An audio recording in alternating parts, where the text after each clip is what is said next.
Olá, boa noite a todos que fazem parte do grupo Pelos Caminhos da Segunda Guerra Mundial, aos nossos queridos acompanhantes que nos acompanham, né, na nossa trajetória. Sejam bem-vindos. A gente vai primeiro receber as pessoas. Nós vamos hoje realizar a live sobre DIP. Vamos falar sobre uma batalha perdida pelos aliados, que virou um desastre, né? Por isso o título, Desastre ou Aprendizado, DIP 1942. E nós vamos ter o Manel falando para a gente sobre essa batalha, tá? Manuel Almeida.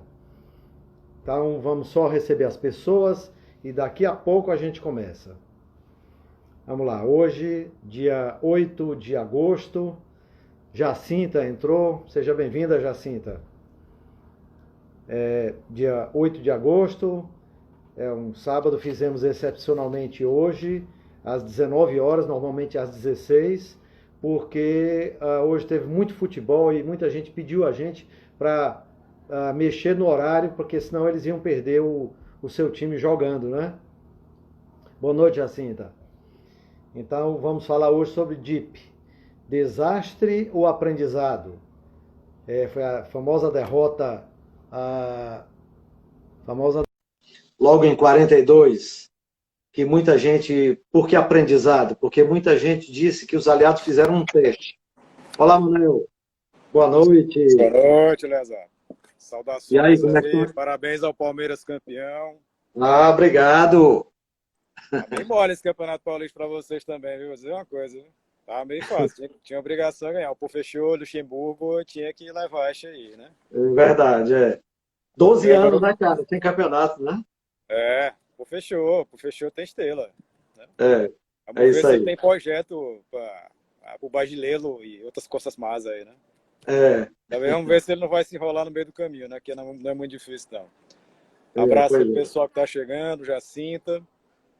Jacinta, o Zé do Vale, que é o Antônio do Vale, apareceu aí.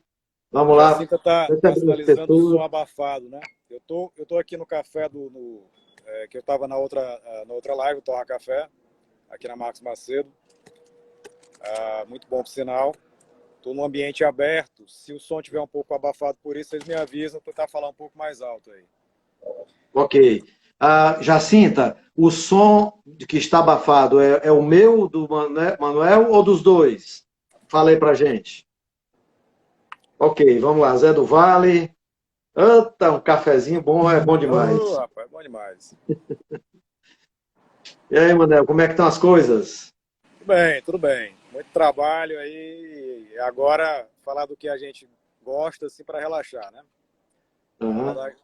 Pode parecer estranho aí para muita gente que acompanha, mas falar da guerra, por mais estranho que possa parecer, para quem é, de fato, estudioso do assunto, é um prazer, né? Por mais que a guerra tenha sido algo muito sofrido, muito doloroso, que tenha maltratado, né, a vida de Uhum. tanta gente, maltratou a vida de muita gente, foram dezenas de milhões de pessoas mortas e centenas de milhões de pessoas afetadas, é um assunto fantástico, né? Como a gente sempre gosta de repetir, né? Envolve política, envolve a arte militar, envolve estratégia, envolve questões de ordem filosófica, de ordem moral, né? Então, tudo isso está presente nesses 6 anos da Segunda Guerra Mundial. Embora eu costume falar mais de assuntos ligados a aspectos militares, a guerra é muito mais do que isso, né? E ela atrai muita gente por conta disso, e as pessoas que estão no grupo, a gente sabe, né? Tem interesses diferentes e ainda assim se sentem atraídas pelo assunto, né? Sem falar aí de questões de ordem cultural, cinema, literatura, até música, né? Então é muita coisa. Por enquanto entrou Olha pouca aí. gente, não sei se tu quiser esperar um pouquinho, né? Não Vamos, sei se vamos, pelo vamos horário aí o pessoal está conversando. estranhando, né? Deixa eu fazer uma propaganda aqui, Manel. Vamos lá. Pessoal, como vocês sabem, a Segunda Guerra Mundial começou no dia 2 de setembro de 1939, né? Então, pensando nisso, em setembro nós vamos fazer uma programação especial. Nós resolvemos convidar guias que moram em diversas cidades do mundo que foram afetadas de alguma forma pela Segunda Guerra Mundial, tá? E nós convidamos gente dos Países Baixos, gente do Egito, gente da Alemanha, da Inglaterra, deixa eu ver o que mais, da França, foram 8 no total, tá certo? Da Bélgica, então 8 no total. São 8 cidades ou países, porque dependendo. Se só tiver aquela pessoa naquele país, ela falará sobre o país como um todo. Mas se Muito legal. tiver numa cidade especificamente que seja muito importante, então ela vai falar sobre aquela cidade, ok? Então nós vamos começar no dia 2 de setembro, iremos até o final de outubro, será sempre no sábado. Então, Manel, depois a gente vai acertar aí como reencaixar eu e você, né?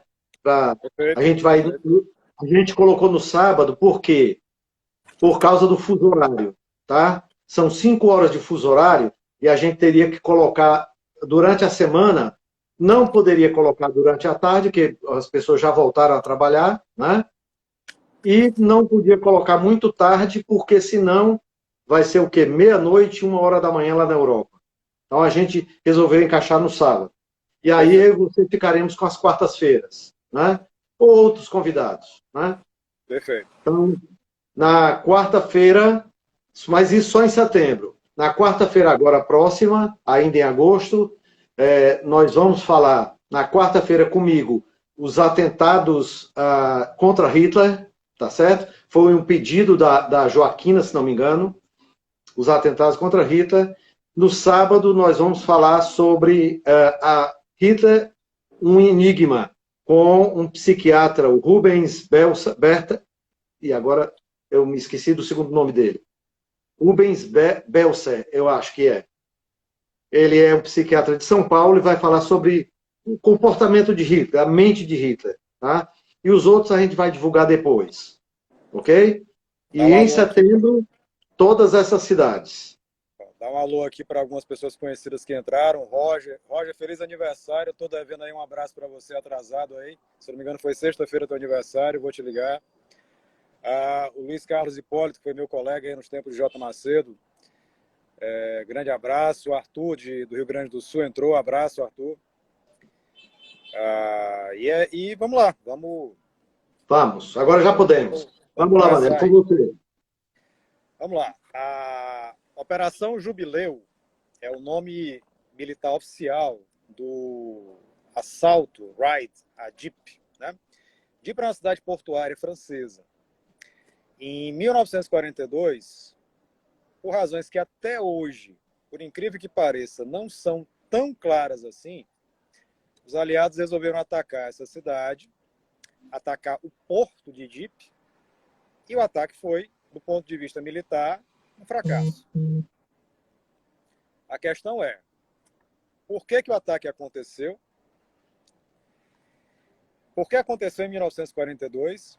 Por que se atacou um porto francês e Dieppe? Por que não se atacou um porto maior, por exemplo, em Brest ou Cherbourg? Por que não foi uma invasão em maior escala? Por que foi um fracasso? E qual era o objetivo mesmo, né? A Dieppe é um desses episódios que, por ser muito pouco conhecido, por ter sido uma derrota, né? Por ter sido um fracasso, ele acaba não ficando tão conhecido, né? Quem ganha a guerra geralmente omite os seus lapsos, né?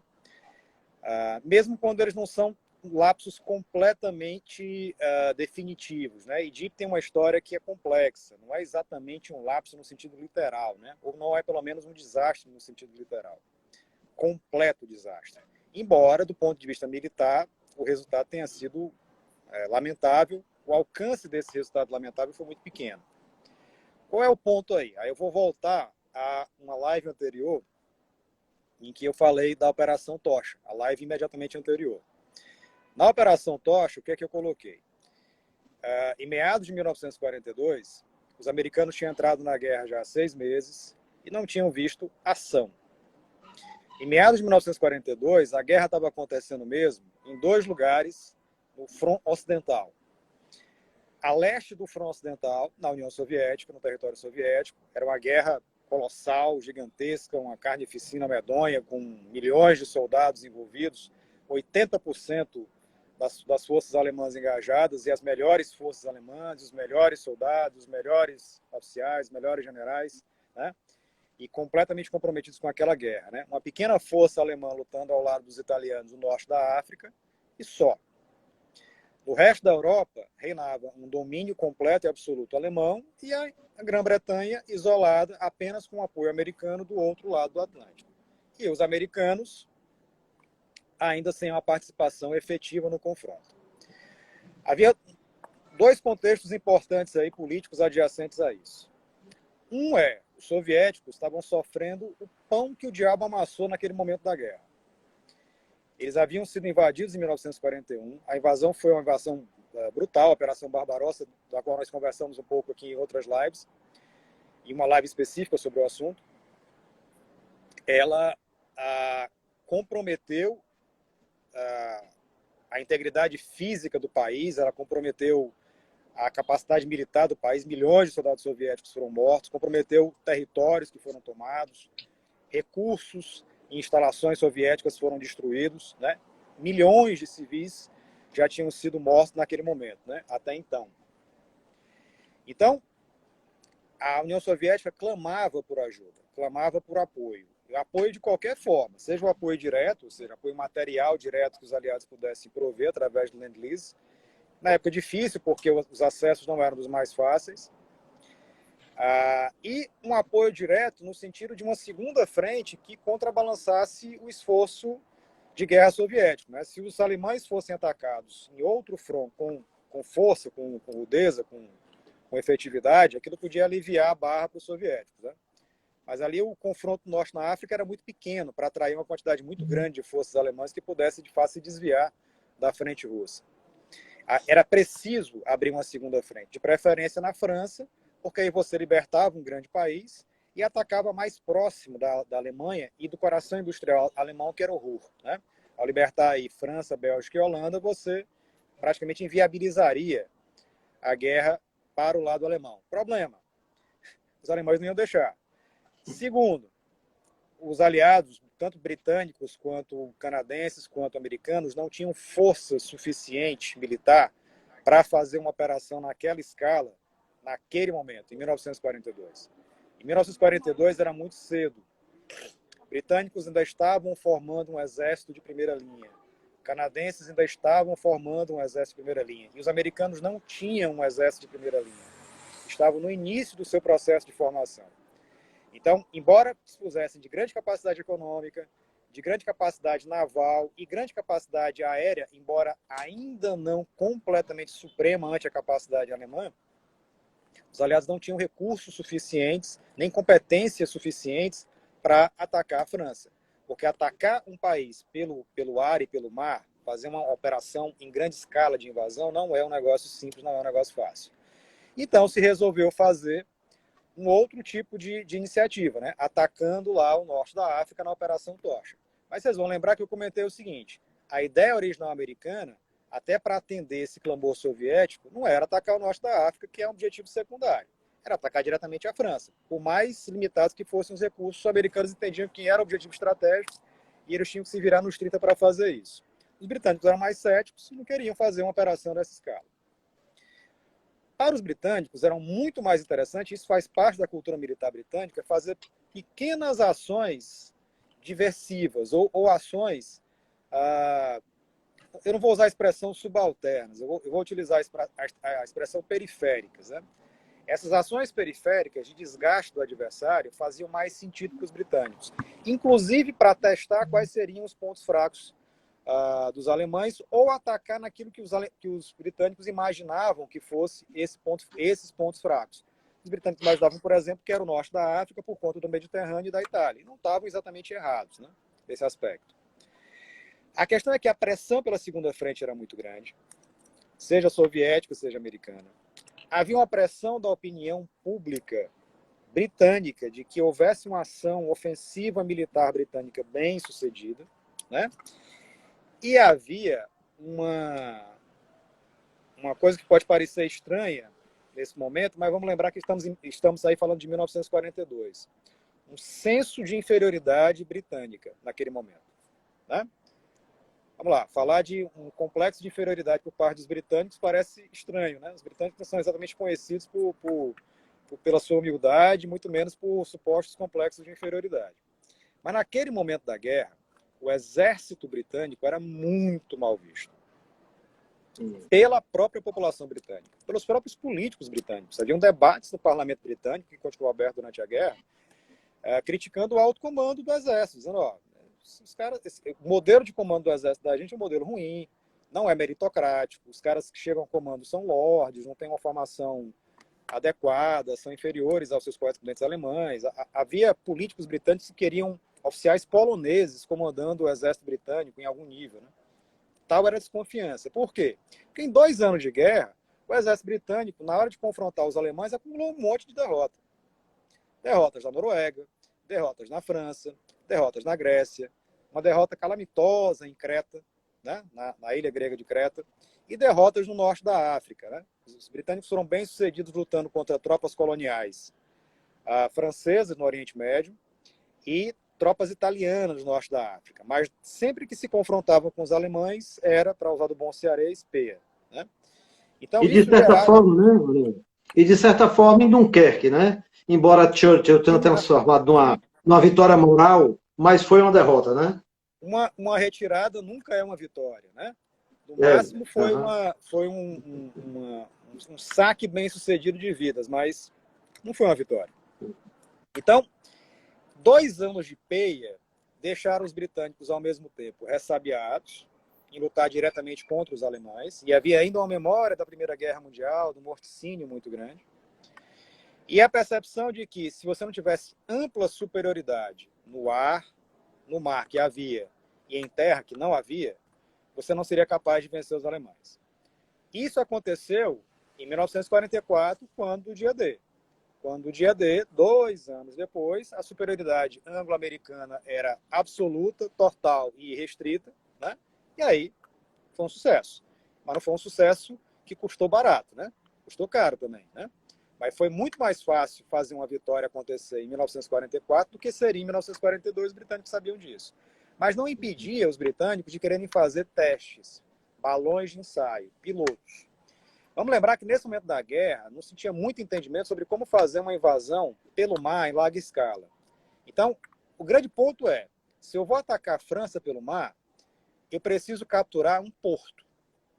As primeiras ideias sobre invadir a França, em 1942, eram tomar Brest ou Cherbourg, portos importantes. Por quê? Porque se você tomar um porto importante, manter esse porto, e se for capaz de manter esse porto intacto, eu consigo receber recursos através desse porto. Os meus navios do outro lado da Mancha aportam ali e conseguem abastecer as minhas tropas. Né? Um exército que está atravessando um canal como o Canal da Mancha, que está lutando em outro continente, está lutando em outro lugar, precisa ser abastecido como qualquer outro exército. Né? E abastecimento seria pelo mar, preponderantemente. Então, se não houver condições de tomar um porto, você não vai conseguir suprir esse exército. Então, a questão é, como é que se toma um porto? Os britânicos já tinham feito um assalto bem sucedido ao porto de Saint-Nazaire. Né? O assalto a Saint-Nazaire, em 1942, em março de 1942, teve outro propósito. O objetivo era destruir as instalações do porto para impedir que navios alemães, especificamente o Tirpitz, pudesse, no eventual passeio pelo Atlântico, aportar ali para reparos. Tá certo? Também Saint-Nazaire era um porto para submarinos que, se comprometido, dificultaria a ação da Força Submarina Alemã numa época em que ela causava muito estrago nos comboios do Atlântico. Então, ali, o objetivo era uma ação militar estratégica, uma ação militar tática de alcance limitado, com um propósito específico, feita por comandos para destruir instalações. Mas a ideia em relação a um porto no norte da França era outra. Né? A ideia era, bom, como é que a gente captura? Destruir um porto é uma coisa, destruir instalações de um porto é uma coisa, mas tomar esse porto para que a gente possa mantê-lo e aí criar um mecanismo de vai e vem entre os meus navios do outro lado da Mancha e esse porto. Bom, eu tenho que invadir a cidade, ou invadir esse porto, tomá-lo, mantê-lo e ver o que é que dá. Então, um primeiro objetivo de DEEP é vamos testar a tomada de um porto que não seja tão bem protegido, em segredo, vamos fazer barulho com essa tomada, vamos assustar os alemães, e isso talvez tire alguma força alemã do leste, aliviando a barra dos soviéticos, e ainda vai nos dar uma vantagem moral. Pô, vencemos uma dos alemães. Fomos lá na França, tomamos um porto deles, mesmo que você não conseguisse manter por muito tempo, você foi capaz de provar que era capaz de tomar esse porto. Se você colocasse mais forças, você poderia talvez mantê-lo. Que era a ideia, inclusive, original da Operação Sledgehammer, né? Então, o assalto a Dieppe era uma alternativa a fazer a mesma ação numa cidade maior e num porto maior, né? Que fosse mais protegido. Então, Dieppe seria supostamente menos protegido, mas seria um porto adequado. Se você fosse capaz de tomá-lo, então, opa, é possível tomar um porto, né? Se é possível tomar um porto, a gente pode pensar numa operação em maior escala. Então, era um teste, em primeiro lugar. Testar se somos capazes de fazer isso. Em segundo lugar, de fato, havia a ideia de fazer uma média com os soviéticos. Ó, ele não está parado não, né? Estamos tentando aqui. Né? Terceiro, dar um up na moral, né? Ó, o exército está se mexendo. A questão é que, na época, o exército britânico estava engajado no norte da África, começava a ser pressionado pelos americanos para organizar uma grande operação de invasão, né? E tinha os seus compromissos na Ásia e no Oriente Médio. No extremo Oriente da Ásia, lutando contra os japoneses, e no Oriente Médio. Então, Churchill não tinha muito interesse em dedicar grandes forças britânicas para uma operação como aquela. E haviam tropas canadenses há 2 anos estacionadas na Grã-Bretanha. Inicialmente foram colocadas ali para defender o território britânico, mas estavam ali paradas, porque os alemães não invadiram a Grã-Bretanha. E o primeiro-ministro canadense, Mackenzie King, disse, ó, os meus soldados estão aí parados, eu quero que eles lutem. Vamos arranjar aí um teatro que eles possam lutar contra os alemães. A população canadense, a opinião pública canadense quer a ação dos seus soldados, né? Quer a ação dos seus rapazes. Na época, o comandante do Sudeste, da região Sudeste, comandante militar do Exército da região Sudeste, nosso glorioso Bernard Montgomery, Monte, foi incumbido de organizar um plano para tomar esse porto. E ele arregimentou uma parte da 2ª Divisão Canadense, que estava estacionada lá, e preparou esse pessoal, organizou um plano e preparou esse pessoal para a invasão. Reza a lenda que ele organizou sem ter muita convicção, ele não achava que fosse uma grande ideia. Porque, primeira coisa, vamos colocar esse pessoal lá, vamos tomar o porto, e aí como é que tira eles de lá? Né? Primeiro ponto, né? Como é que vamos tirar a rapaziada de lá? Vamos deixar esse pessoal lá até morrer? Era um problema. A operação tinha sido inicialmente pensada com Montgomery no comando geral, não no comando da ação interna, mas no comando geral da operação, em 4 de julho de 42, mas aí as condições climáticas não permitiram, houve um adiamento para 7 de julho, novamente não permitiram, e aí morreu. Um grande defensor do plano, e na verdade, não é nem o pai do plano, digamos assim, né? Mas a liderança geral da operação não era, pegando a peça aqui, viu a cola, não era um oficial do Exército, era um oficial da Marinha, Lord Mountbatten. Lord Mountbatten é uma figura conhecida, foi vice-rei da Índia, tio, na verdade é primo em 2º grau, do príncipe Charles. Né? Muita gente acha que é tio, mas na verdade é primo em 2º grau. É uma figura meio heróica, assim, pomposa, tem uma história muito rica. Para quem quiser se interessar em conhecer, o Lord Mountbatten é uma figura muito interessante. E ele era um defensor desse tipo de ação. Né? Ele era o chefe de operações combinadas, e reza a lenda que, inclusive, ele botou essa operação para frente meio que a contra-ordem do comando geral. Né? O comando geral não queria e ele meio que forçou a operação a acontecer. E ele era protegido do Churchill, ele era peixe do Churchill, digamos assim.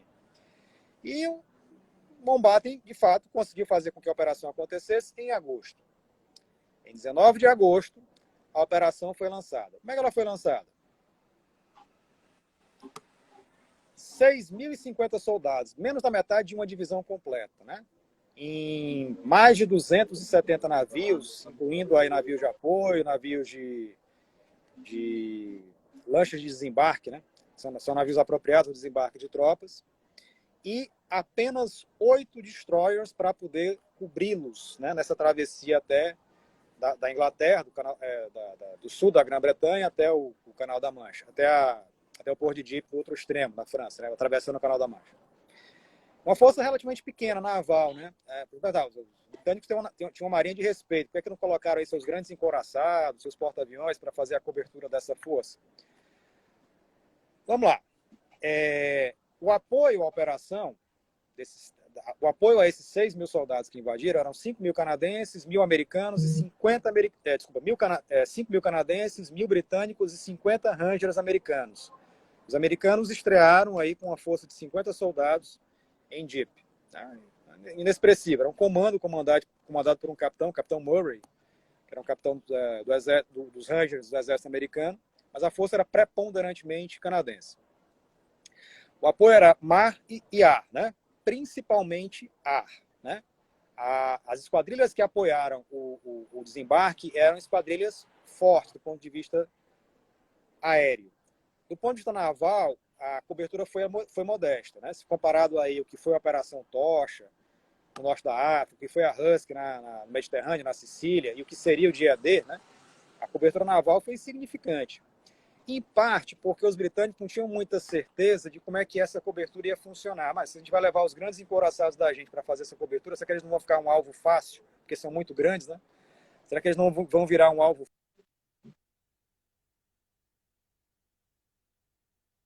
Será que eles não vão virar um alvo fácil da artilharia alemã na praia, na costa? Será que eles não vão virar um alvo fácil dos aviões que podem atacá-los? Então, vamos levar navios menores, que têm maior manobrabilidade, são mais rápidos e são alvos menores. Né? A decisão foi uma decisão errada, mas essa é uma avaliação a posteriori. Veja, a preparação para a DIP, em sendo um teste, ela foi uma preparação falha em vários aspectos. Primeiro, o plano foi feito, de certa maneira, às pressas. Né? Assim, o plano começou em maio, deveria ter sido concretizado em julho, 2 meses só. Aí foi adiado para agosto. Montgomery já não estava mais aí na parada, ele já tinha ido para o norte da África. Ele foi comandar o 8º Exército, como eu mencionei na Batalha de El Alamein. O comando das operações de terra ficou com um oficial canadense, o general Robertson, G.H. Robertson, se não me engano. A cobertura aérea ela tinha um problema. Naquela época, os aviões britânicos não tinham grande alcance. Então, ao atravessar o Canal da Mancha, eles não podiam passar muito tempo dando cobertura às tropas em terra e nem aos navios no mar. Então, a vantagem tática no ar era alemã, porque estavam mais próximos de suas bases. E um outro ponto, os alemães tinham naquele momento um novo caça, o Focke-Wulf 190, que era naquele momento melhor que os Hurricanes e os Spitfires britânicos. Né? A versão do Focke-Wulf 190 de 1942, meados de 1942, era bem melhor do que o Spitfire daquele momento. Então, os alemães tinham menos aviões no ar, mas os aviões eram melhores e estavam mais próximos de sua base. Os aviões britânicos eram em maior número, mais esquadrilhas, mas não tinham muito alcance operacional. Então, isso limitava a capacidade de manobra deles. Então, vamos lá. Não havia cobertura naval suficiente e a cobertura aérea, embora fosse expressiva, ela tinha suas limitações. Ela está ficando escura, por isso que estou tocando de vez em quando. Ela tinha suas limitações. Então, essas limitações fizeram com que houvesse um comprometimento da cobertura dessas tropas em terra. Né? A observação dos britânicos em um período pequeno de treinamento do que eram as condições em Jeep também não foram das melhores. Vamos lá. Jeep tem umas falésias imensas, maiores que essas aqui lá de Canoa Quebrada ou de Capuí. Ora, se você tem falésias imensas e elas dão uma visão de cima para baixo, né? Onde é que você acha que os alemães vão colocar aí artilharia e metralhadoras aí para atacar quem vem do mar? As falésias em cima, né? E aí atacam de cima para baixo com uma visão ampla, né? Então, a capacidade dos alemães atacar de cima para baixo os britânicos em terra ou desembarcando era enorme. A praia de Jeep, as praias próximas a Jeep, eram praias de seixos, não é aquela praia de areia fina, não. Aquelas pedrinhas, né? Então, os tanques que desembarcaram em Jeep encalharam. Então, vamos lá. Apoio aéreo não era suficiente ou adequado, né? Os aviões alemães, embora em menor número, eram melhores naquele momento, estavam mais próximos de sua base. A cobertura naval era insuficiente. O equipamento em terra, pesado, os tanques, falharam. Os soldados estavam numa mira fácil dos alemães aí pela posição das falésias. Uma carnificina, né? A força de invasão anglo-canadense-americana, vamos chamar de anglo-canadense, porque os americanos eram uma quantidade muito pequena, né? Então, 5 mil canadenses e 1.000 britânicos. Né? Desses 6 mil soldados, 60% morreram ou foram capturados. Então, as baixas foram de 60%. Então, mas essas baixas aí foram ao longo de vários dias. A invasão ela começou no dia 19, às 5 da manhã. 11 da manhã do dia 19, já tinham sido perdidos 60% das tropas de invasão. Então, no intervalo aí de 6 horas, foi desmontado tudo, certo? Vários lanchas de desembarque foram afundadas, vários navios foram comprometidos, um dos destroyers foram destruídos. Os britânicos perderam 106 aviões contra 48 alemães. Tá? 2-1 aí, né, nas perdas. Né? E a cobertura naval, como eu coloquei, insuficiente, estava sendo depauperada aí, estava sendo maltratada aí pela Força Aérea Alemã e pela artilharia em terra. E veja, naquele momento ainda não existia uma muralha atlântica, tá certo? Na verdade, a muralha atlântica ela foi construída, começou a ser construída um pouco depois. Então, as defesas costeiras alemãs nem eram das melhores, né? Você tinha lá casa-mata, você tinha soldados. A defesa de Dieppe era melhor e maior do que os britânicos esperavam. A inteligência britânica errou ao não perceber a questão das falésias, a não perceber a questão dos seixos, e também não conseguiu detectar que as forças alemãs ali eram maiores do que o previsto. As baixas alemãs foram cerca de 500 soldados, 591 soldados, para ser mais preciso. Então, aí, 6-1 de perdas, né? Para cada soldado alemão, 6 canadenses ou britânicos foram mortos ou capturados. Então, foi do ponto de vista militar direto, tático, foi um desastre, né? Embora o alcance seja pequeno, porque era um número pequeno de soldados, era uma força muito pequena. Você não tem nenhuma divisão completa lutando ali, né? Eram poucas brigadas, espalhadas aí em 4 praias, né? A Praia Verde, a Green Beach, a White e a Red Beach e a Blue Beach, em pontos diferentes, com objetivos táticos diferentes. Guardem esse nome aí, o Green Beach. Ele vai ter uma importância num ponto que eu vou colocar um pouco à frente. Do ponto de vista tático-militar, então, vamos lá. Quais seriam os supostos objetivos? Tomar um porto de frente. Eu vou atacar um porto e vou tomá-lo. Fracasso, né? Esse fracasso provou aos britânicos que tomar um porto na tora, na marra, é um negócio difícil. Ajudou a mostrar aos americanos que, não é fácil invadir aí a França como vocês estão pensando, né? Preste atenção no serviço que não é um negócio fácil. Provou que ter um porto para si pode ser uma coisa muito boa, mas o esforço para você tomar esse porto pode ser maior do que a vantagem imediata.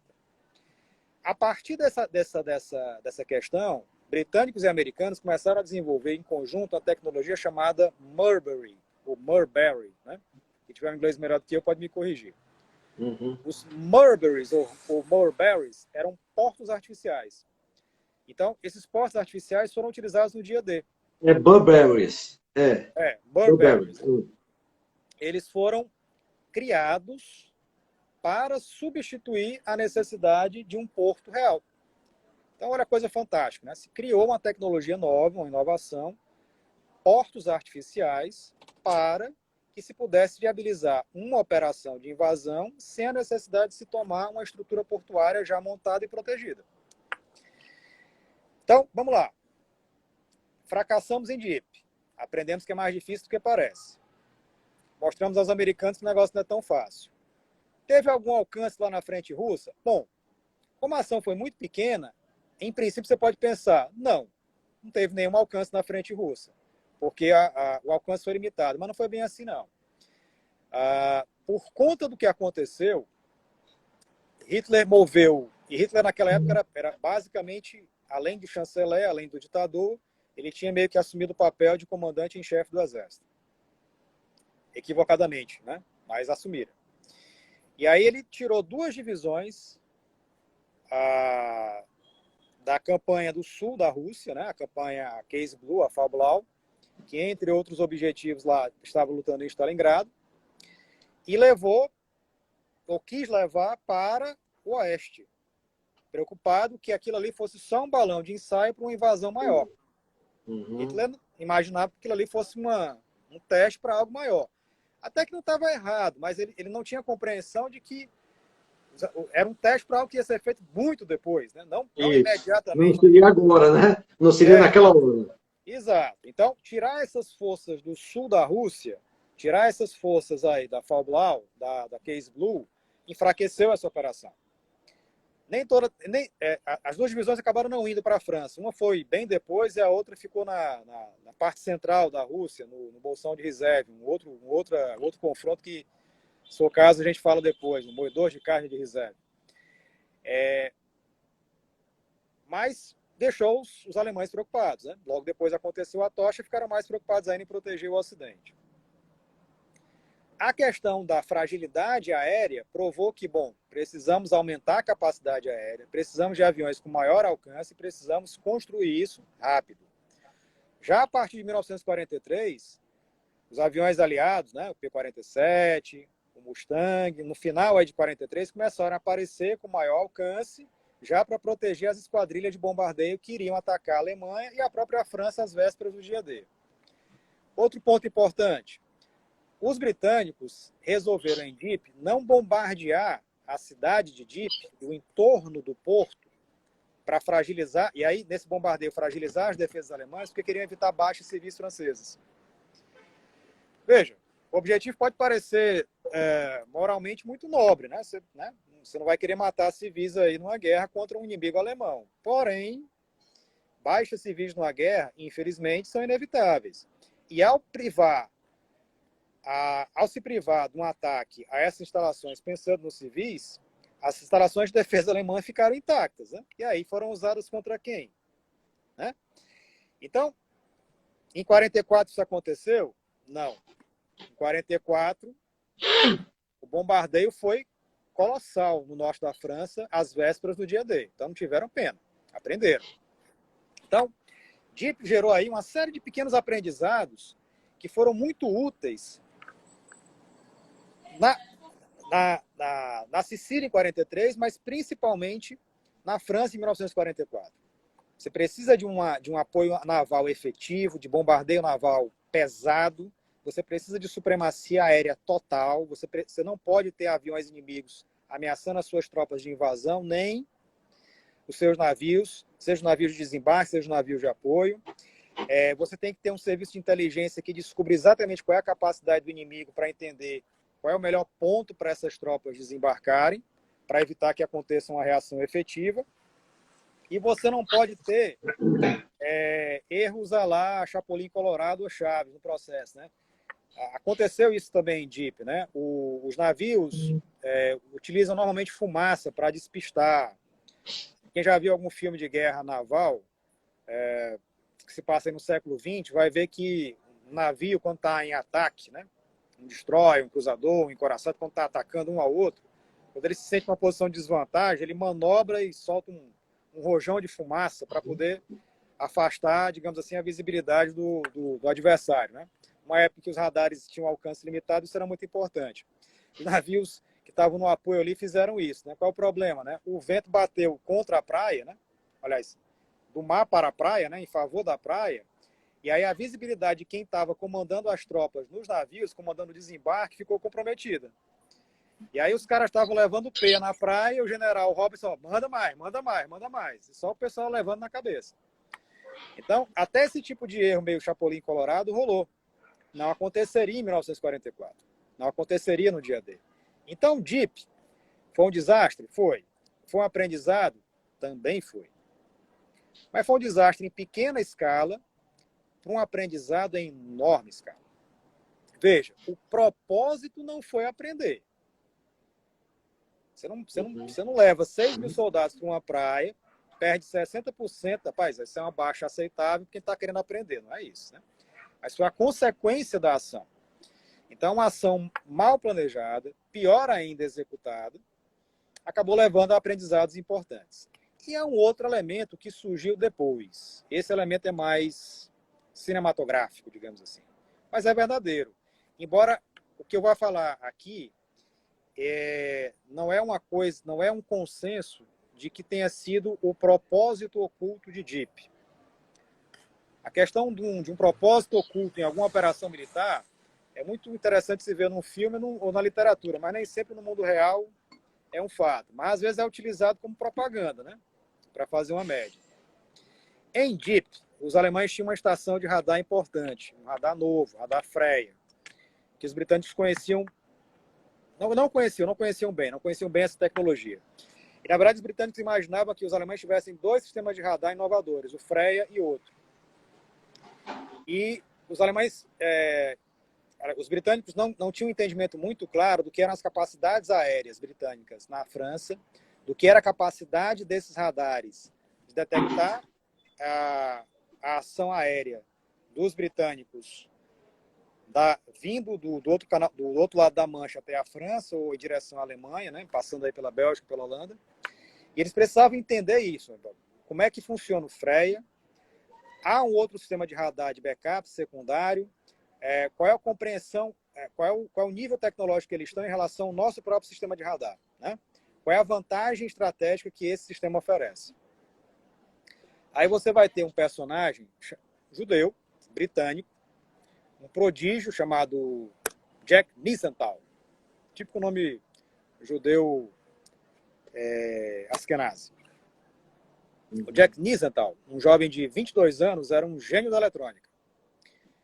Ele era sargento da RAF, fora treinado na Escócia em operações especiais e fora destacado para, junto do grupo que atacou a Praia Verde, a Green Beach, atacar em Porville-sur-Mer um radar Freya. Atacar não para destruí-lo, né? A ideia era entrar nas instalações em Porville-sur-Mer, roubar o que fosse possível dos equipamentos do radar para levá-los de volta à Inglaterra e estudá-los e aí aprender sobre aquela tecnologia e obter uma vantagem sobre os alemães, uma vantagem tática local ou até estratégica em relação ao sistema de defesa por radar alemão, sistema de detecção por radar alemão. O problema é que Green Beach foi uma das praias de ação mais... a ação na praia de Green Beach foi uma das mais desastrosas, né? Então, praticamente todo mundo que atacou Green Beach ou foi morto ou foi capturado. Né? Pra você ter uma ideia, o Nissenthal tinha uma escolta de 11 caras só para defendê-lo, né? Metade morreu. Então, esse pessoal, por incrível que pareça, sobreviveu. O Nissenthal conseguiu chegar à praia e conseguiu chegar perto desse radar, do Freya, que ficava em Porville-sur-Mer. Então, numa ação extremamente ousada, ele resolveu fazer o seguinte: eu vou lá. Veja, ele era o cara preparado para fazer uma ação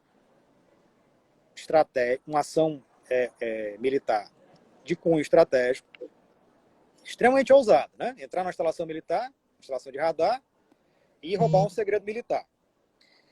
Se ele fosse capturado, os alemães teriam um pequeno gênio na mão deles, que também era especialista em radar, porque ele estava lá porque ele era especialista, ele tinha capacidade de entender aquele equipamento.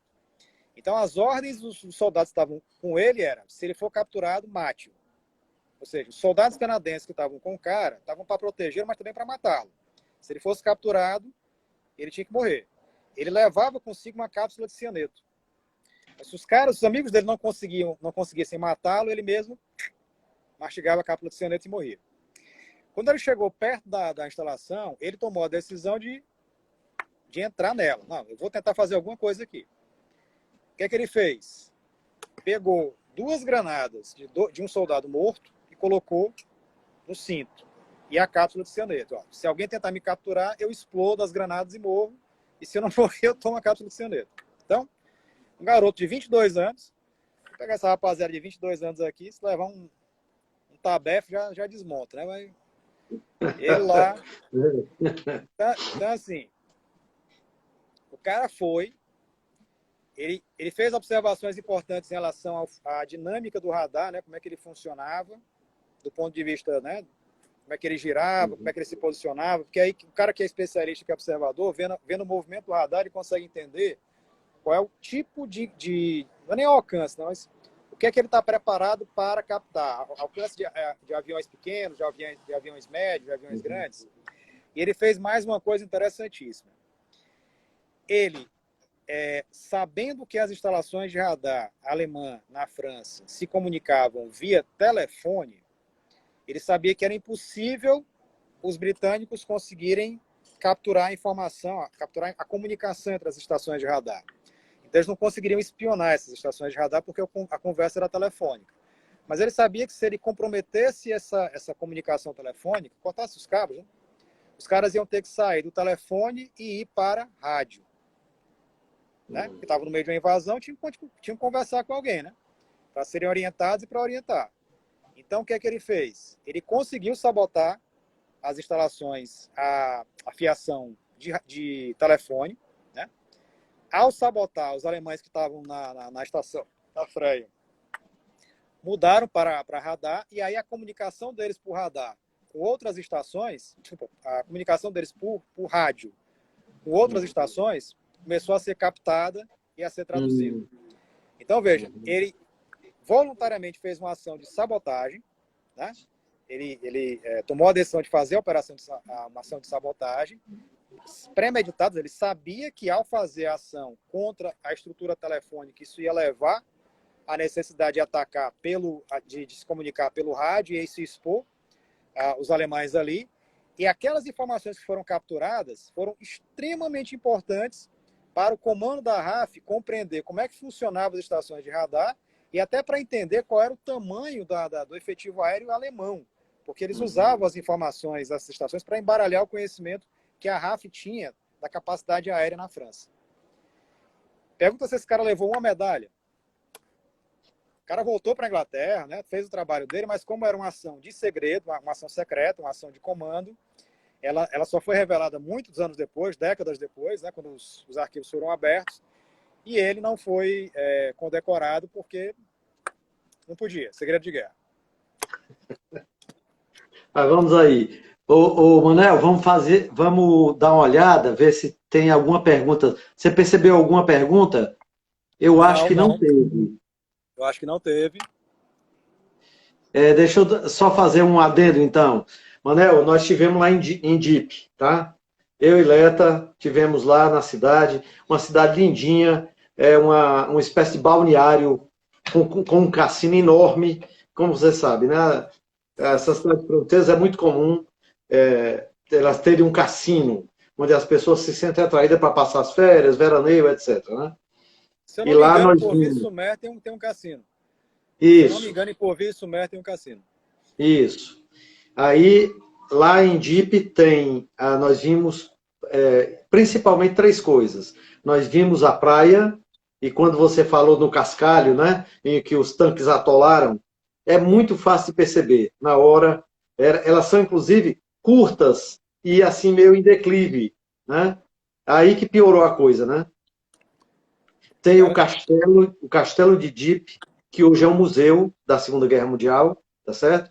E aliás, tem 2 museus da Segunda Guerra Mundial. Né? Tem lá embaixo, que era um teatro, eles transformaram num museu muito bonito, apesar da moça ter dito que não podia fotografar nem filmar, mas ela, digamos assim, ela relaxou, né? Ela me viu com a máquina, assim, aí, como que diz assim, pode, dessa vez pode. Vai, só essa. Vai só nessa. Um teatro muito bonito, com algumas peças, né, da época, e lá o Castelo de Dipe, no Alto das Falésias, né? E embaixo da falésia, um memorial muito bonito às tropas canadenses. Existe uma grande ênfase nas tropas canadenses. Engraçado isso, né? As tropas inglesas arriscadas, né? São pouco faladas, mas tiveram uma participação importante também no dia D. Né? Isso, exatamente. Isso, é uma cidade muito interessante, acolhedora, pequena, mas muito acolhedora, muito legal. Né?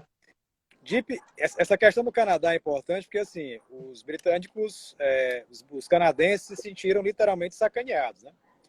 Então, assim, eles queriam entrar na guerra, queriam lutar efetivamente, mas a percepção deles é que os britânicos colocaram eles numa roubada. Não estavam errados, né? entraram Isso. numa roubada, né? Então, assim, não foi das coisas mais católicas que foram feitas aí com os britânicos, com os canadenses, né? O próprio Lord Mountbatten virou uma persona, não extraoficialmente, nunca foi oficial, mas ele virou uma persona não grata no Canadá, né? Uhum. Não ajudou muito o fato de que o Montgomery também não gostava muito de oficiais canadenses, então juntou várias coisas aí a relação entre canadenses e britânicos no pós-guerra esfriou, inclusive, e se alega que as questões relativas aí à DIP e a relação tensa entre o alto comando dos dois exércitos tenha levado a isso, né? Então, Isso. assim, a DIP foi uma operação que desses fatos, desses episódios pouco conhecidos na guerra. Ela foi uma operação de pequena escala, mas ela teve repercussões muito interessantes, que não são conhecidas. E teve um propósito que pode ser entendido como secundário, para alguns foi o principal, que é essa ação do Jack Nisenthal, desculpe. E aí, dependendo de quem vai avaliar a história, ele vai entender que não, o propósito era o Jack Nisenthal a roubar lá as informações do Freia e o resto foi só uma ação diversionista. Não, era um dos propósitos adjacentes, né? Mas tinha outras necessidades que foram as que eu descrevi no começo da live, né? Eu acho que é de tudo um pouco, né? Acho que todas essas ações, elas eram, digamos assim, concomitantes, né? A necessidade dos britânicos, do comando britânico, de ter alguma ação ali para entender como é que funcionaria atacar as praias francesas. E, embora todos os objetivos táticos tenham sido um fracasso, as consequências estratégicas desse fracasso foram positivas para os aliados, né? Isso ajudou, de fato, a guerra a acabar a partir do dia D em 1944, no lado ocidental. Interessante, Manel, uma vez eu vi um comentário, não me lembro onde, foi muito tempo atrás, falando sobre que os ingleses se recusaram a olhar, os ingleses não, os americanos, quando foi feito o planejamento para a Normandia, para o dia D, os americanos, assim, desdenharam da experiência de DIP, né? É como se eles dissessem assim, não, agora vocês vão ver um trabalho profissional, É. né? E veja, aí essa arrogância americana em relação à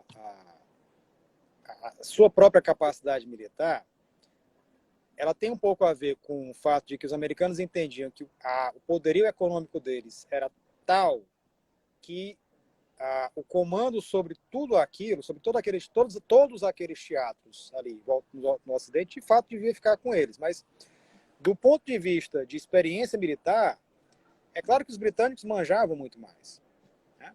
Os britânicos estavam lutando com os alemães há mais tempo, conheciam mais, tinham mais experiência militar direta no confronto com os alemães.